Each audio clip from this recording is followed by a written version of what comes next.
L-carnitine అనేది amino acid లా ఉండే ఒక కాంపౌండ్. ఇది న్యాచురల్గా మన బాడీ ప్రొడ్యూస్ చేసుకోగలదు అండ్ మనం తినే కొన్ని ఫుడ్స్లో కూడా అవైలబుల్గా ఉంటుంది. ఫర్ ఎగ్జాంపుల్ మీట్లో కానీ, డైరీ ఫుడ్స్లో కానీ అండ్ కొన్ని వెజిటబుల్స్లో కూడా ఈ ఎల్-కార్నిటిన్ అనేది అవైలబుల్గా ఉంటుంది. యాక్చువల్గా ఈ ఎల్-కార్నిటిన్ అనేది మన ఫ్యాట్ మెటబాలిజంని కిక్ ఆఫ్ చేస్తుంది.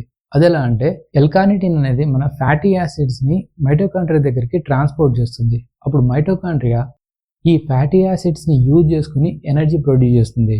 ఈ విధంగా ఎల్-కార్నిటిన్ అనేది మన ఫ్యాట్ మెటబాలిజంని కిక్ ఆఫ్ చేస్తుంది. బట్ మీరు ఏ వర్కౌట్ చేయకుండా ఎల్-కార్నిటిన్ తీసుకుంటే ఈ ఫ్యాట్ మెటబాలిజం అనేది అంత ఎఫెక్టివ్గా పనిచేయదు. కాబట్టి మీరు వర్కౌట్ చేస్తూ ఈ ఎల్-కార్నిటిన్ సప్లిమెంట్ తీసుకున్నప్పుడు మాత్రమే మీ ఫ్యాట్ బర్న్ అనేది చాలా ఎఫెక్టివ్గా ఉంటుంది. And most of clinical studies కూడా ప్రూవ్ చేసింది ఇదే.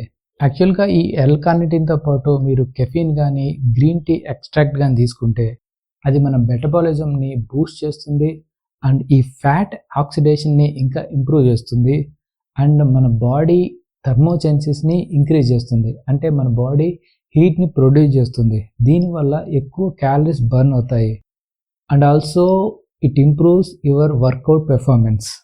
కొన్ని సప్లిమెంట్ కంపెనీస్ ఈ ఎల్-కార్నిటిన్తో పాటు CLA కూడా యాడ్ అయి ఉంటుంది, కంజుగేటెడ్ లినోలెనిక్ యాసిడ్.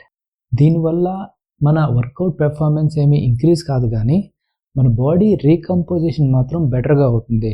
అంటే ఫ్యాట్ బర్న్ బెటర్గా అవుతుంది అండ్ మజిల్ అనేది ఎక్కువ లాస్ కాదు. యాక్చువల్గా ఈ CLA అనేది మన ఫ్యాట్ స్టోరేజ్ని కొంతవరకు తగ్గిస్తుంది. నా పర్సనల్ ఒపీనియన్ అయితే ఇనిషియల్గా మీరు కట్టింగ్ ఫేజ్లో ఉన్నప్పుడు ఎల్-కార్నిటిన్తో పాటు కెఫీన్ కానీ గ్రీన్ టీ ఎక్స్ట్రాక్ట్ కానీ తీసుకుంటే మంచిది. ఆ తర్వాత ఎల్-కార్నిటిన్తో పాటు CLA తీసుకుంటే మీ బాడీ బెటర్గా రీకంపోజ్ అవుతుంది. That's it guys, hope you like the video. If you like the video, please